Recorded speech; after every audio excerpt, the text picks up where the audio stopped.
माँ के प्रमुखजनों, हमारे सामने माता मातेश्वरी सेवा दरबार की आदिशक्ति माता पचौली श्री पारो माता की अनन्य सेविका से हम आज चर्चा करेंगे। देखते हैं कि इनका अभी हाल ही में रिजल्ट आया है 10th क्लास का, तो अभी देखते हैं कि यह किस नंबर से पास हुई और इनको कैसा महसूस हो रहा है। जय माता दी। नाम बताइए सर। खुशी। खुशी, किस क्लास में पढ़ती हैं? अभी तो मैं हाई स्कूल में थी, लेकिन जब रिज़ल्ट आया है तो 11th में चली गई हूँ। स्कूल का नाम? Gurukul later public school, heritage academy. तो अभी हाल ही में आपका रिजल्ट आया, तो कितना नंबर है आपका, कितना परसेंट है? परसेंट तो मेरा 81% है। तो 81% आपने पाया। तो ये बताइए कि परीक्षा कैसा गया था आपका? परीक्षा तो अच्छा गया था मेरा, माता जी की दया कृपा से। तो ऐसा सुनने में आता कि आप परीक्षा के रिजल्ट के टाइम में डरी हुई भी थी। हाँ, मैं बहुत ज़्यादा डरी हुई थी और घबराई भी थी, क्योंकि मैंने जब मेरा पेपर स्टार्ट होने वाला था 26 अप्रैल से, उसके 2 दिन पहले ही मैं बरहमपुर सदगुरु श्री माता गुरु सिकता यात्रा पे गई थी और 2 दिन पहले ही यात्रा पे से आई थी। अच्छा, तो बोर्ड परीक्षा के टाइम में बच्चे पढ़ते हैं, तो आप उस टाइम पे यात्रा कर रही थी, जी, तो फिर 81% आना है तो बहुत बड़ी बात हो गई फिर। बड़ी बात तो है ही। मैं जब सुनी कि मेरा 81% आया तो मैं खुशी से रह नहीं पाई। मुझे आश्चर्य हो रहा था कि मैं कैसे मेरा 81% आ गया है। तो कितने दिनों की यात्रा थी वो? वो तो लगभग यही 15 दिनों की यात्रा थी। कहाँ कहाँ गई थी? वो यहाँ से बाबा धाम, काशी विश्वनाथ और कामाख्या देवी, तारापीठ और मतलब कलकत्ता के साइड में हम लोगों ने गए थे, गंगा सागर। अच्छा, उतने दूर। तो उस टाइम पे पढ़ाई आपकी तब रुकी, बाधित हो गई थी, तो कैसे आप पढ़ाई को आप कैसे मैनेज की अपने? माता जी की दया कृपा से हमने अपनी पढ़ाई को ही मैनेज कर लिया था। हम्म, तो आप इस तरीके से आप जो कि 81% से आप पास हो गई, तो माता जी से आप क्या कहना चाहेंगी, या फिर भक्तों से भी क्या कहना चाहेंगे आप? भक्तों से यही कहना चाहूँगी कि जैसे मेरा विश्वास माता जी पे था, माता गुरु जी द्वारा कहा गया था कि हम पास करा देंगे। मेरे लिए बहुत आश्चर्य की बात थी कि मेरा 81% कैसे आ गया। माता गुरु जी के द्वारा कहा गया था कि आप पास हैं, तो विश्वास नहीं हो रहा था कि मुझे कि मैं जब मतलब मैं ज़्यादा पढ़ी भी नहीं हूँ, कैसे मैं पास हो जाऊँगी। हम्म, तो क्या लगा फिर जब रिजल्ट आया तो? रिजल्ट आया तो यही हुआ कि माता जी पे मेरा विश्वास भी था और नहीं मतलब एक तरीके से जैसे डाउट था डाउट भी था और धक धक भी कि था कोई कि रिजल्ट इतना पहले कैसे बता सकता हाँ है। वही ना, वही था। फिर जब लेकिन मेरा माता जी तो सब कुछ जानती है, इतना तो आपको पता होगा। ये तो मालूम है कि और माँ सब पचड़ों वाली जानती माता जी हैं। सब कुछ जानती है, भूत भविष्य वर्तमान सब जानती हैं। जब मेरा रिजल्ट निकलने वाला था उसके एक दिन के पहले मैं बहुत ज़्यादा टेंशन में थी कि मतलब मेरा क्या होगा, रिजल्ट निकलने बहुत ज़्यादा मतलब एकदम स्ट्रेस में चली गई थी। फिर माता के द्वारा कहा गया कि कल चल, का टेंशन आई हो, ऐसे माता के द्वारा सब बोला गया। और क्या बोला गया? और कहा गया कि पास तो हो, क्या टेंशन आई हो तुम। तो हम मतलब मेरे द्वारा रोने लगा गया, जैसे अमरख लग गया कि मतलब माता जी द्वारा कह दिया जा रहा सच में काश हम पास हो जाते। मन में ऐसा फीलिंग आ रहा था। तो पूर्ण रूप से विश्वास नहीं था क्या आपको माता जी पर? विश्वास तो था ही मुझे, तो लेकिन ये बताइए कि इस घटना के बाद आपका विश्वास और बढ़ा कि क्या हुआ, इसके बारे में बताइए। इस घटना के बाद मुझे इतना ज़्यादा माता जी पे विश्वास हो गया। हम तो यही कहेंगे कि भगत लोग को एकदम आंख बंद करके माता जी पे विश्वास कर लेना चाहिए। जिस तरीके से माता जी ने मेरा बेड़ा पार किया, वैसे सबका बेड़ा पार। मेरा तो खैर रिजल्ट वाला बात था। और ऊपर से आप अपने पढ़ाई के टाइम पे आप यात्रा में घूम रहे थे, सबसे बड़ी बात ये हम्म है। इसलिए जो मन में एक शंका बनी हुई थी। इस यही शंका थी, और तो मुझे माता जी पे कोई शंका नहीं थी, लेकिन यही शंका थी कि मैं मेरा पेपर है और मैं घूम रही यात्रा पे, बीच में मंगलवार भी पड़ रहा था, तो यहाँ भक्तों को भी देखना पड़ रहा था। तो वैसे यहाँ पे क्या काम होता है आपका रवि और मंगलवार पे? रवि और मंगलवार को माता जी के साथ साथ में मैं रहती हूँ और हवन भी कराती हूँ। भक्तों में मुझे कुल मिलाकर के बहुत अच्छा लगता है। मुझे बहुत मन करता है कि मैं भक्तों के साथ कितना अपना समय व्यतीत करूँ। तो इसमें आप पढ़ाई कैसे मैनेज करती हैं अपना? पढ़ाई भी मैंने माता जी के द्वारा शिक्षा और संस्कार भी दिया जाता है। मैं भक्त जब सब लोग चले जाते हैं शाम को, उसके बाद मैं पढ़ने बैठ जाती हूँ। माता के द्वारा बोला जाता है कि जाइए बैठ के पढ़िए। तो ये बताइए कि एक तरीके से जो आप अपना दिनचर्या बता रही हैं, इस हिसाब से आपका आधा समय जो है 50% टाइम धर्म और कर्म में जाता है, मातेश्वरी सेवा दरबार में जाता है, भक्तों की सेवा टहल में जाता है और माता जी के साथ जाता है। तो इसके साथ अपने दिनचर्या को आप कैसे मैनेज करती हैं और किस प्रकार से सेवा में लगी रहती हैं और किस तरीके से आप अपनी पढ़ाई को भी करती हैं, इसको ज़रा बताइए सबको।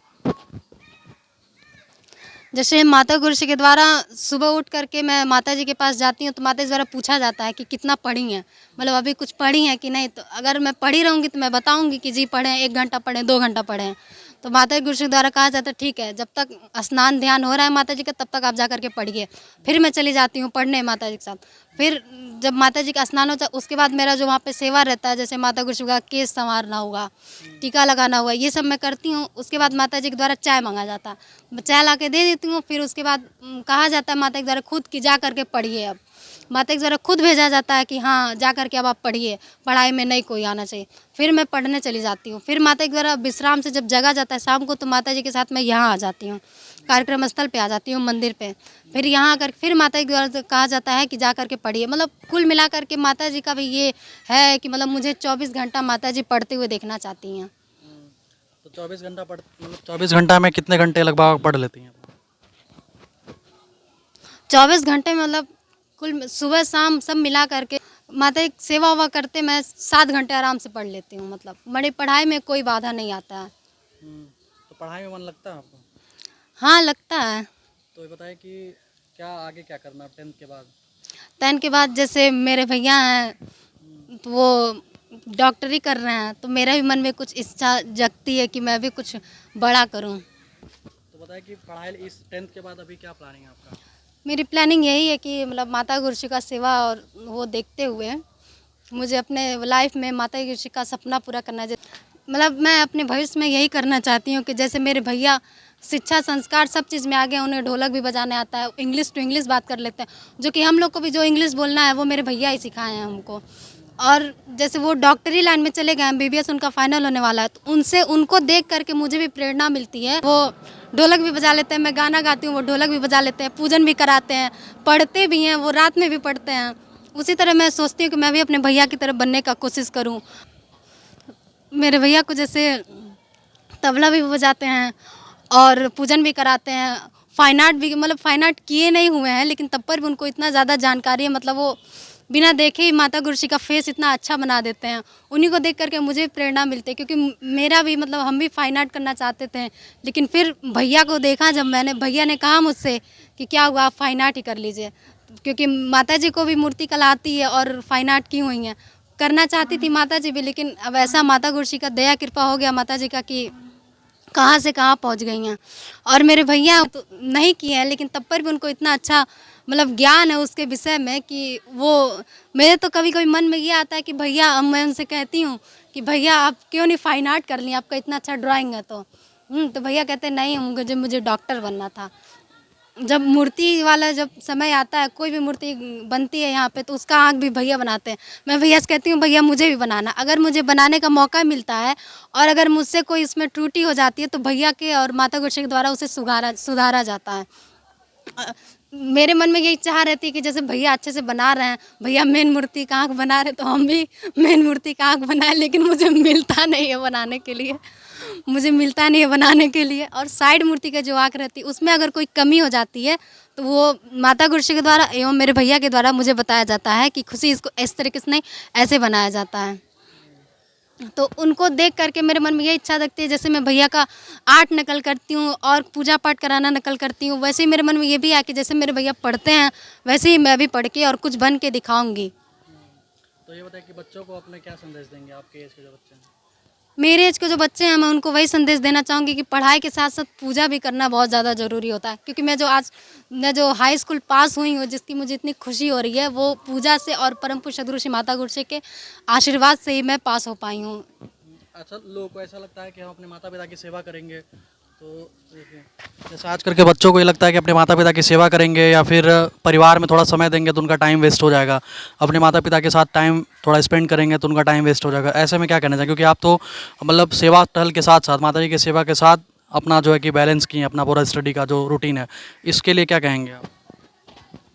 इसके लिए मैं यही कहूँगी कि जो बच्चे ये ऐसा सोचते हैं कि मतलब पेरेंट्स के साथ अपने टाइम स्पेंड करेंगे तो उनका टाइम वेस्ट हो जाएगा, वो पढ़ नहीं पाएंगे, इस तरीके के जिनके मन में बातें आती हैं, तो ऐसी बातें मन में नहीं लानी चाहिए। हमारे पेरेंट्स बड़े हो गए हैं, वो खुद चाहते हैं कि मेरे बच्चे आ करके मुझसे मिलें, कुछ बात करें हमसे। जैसे परम पूज्य सद्गुरु श्री माता गुरु जी के द्वारा मैं रहती हूँ, मेरे भैया रहते हैं, साथ में सब लोग रहते हैं, तो माता गुरु जी को भी गर्व होता है, या अपने आपके भी पेरेंट्स को भी आप पे गर्व होगा कि मेरा बेटा या मेरी बेटी है मेरे साथ रहती है, हाँ वही टाइम स्पेंड करती है। और आप ऐसा मत समझिए कि आपका टाइम वेस्ट हो रहा है, क्योंकि आप अगर उसमें नहीं करेंगे, पेरेंट्स के साथ अगर आप टाइम नहीं स्पेंड करेंगे और पूरा टाइम आप अपना पढ़ाई में लगा देंगे, तब आपको जब पढ़ाई तब वही रहेगी, तो पढ़ाई के साथ साथ आपको एक कृपा भी ज़रूरी होता है। जैसे दवा के साथ साथ दुआ भी चाहिए, उसी तरीके से पढ़ाई के साथ साथ माता जी की कृपा और अपने पेरेंट्स का आशीर्वाद भी लेना चाहिए कि हाँ, मैं जा रही हूँ, पेपर देने जा रही हूँ या किसी जॉब के लिए जा रही हूँ, तो उसे सफलता प्राप्त करने के लिए मतलब पेरेंट्स का आशीर्वाद लेना भी बहुत ज़्यादा ज़रूरी होता है। तो भविष्य में आप क्या करना चाहती हैं? अभी के लिए कुछ है डिसाइड कि अभी नहीं डिसाइड हुआ? डिसाइड तो मैं की हूँ कि जैसे माता जी का सपना था आईएएस बनने के लिए, तो मेरे भैया को डॉक्टर अच्छा लगा, तो माता गुरु द्वारा भैया को डॉक्टर बनाया जा रहा है और मेरा सपना है कि मैं आईएएस बनूंगी। चलिए बहुत अच्छी बात है। ठीक है, बहुत अच्छा लगा आपसे बात करके। माता जी आपका सपना पूरा करें। जय माता दी। जय माता दी।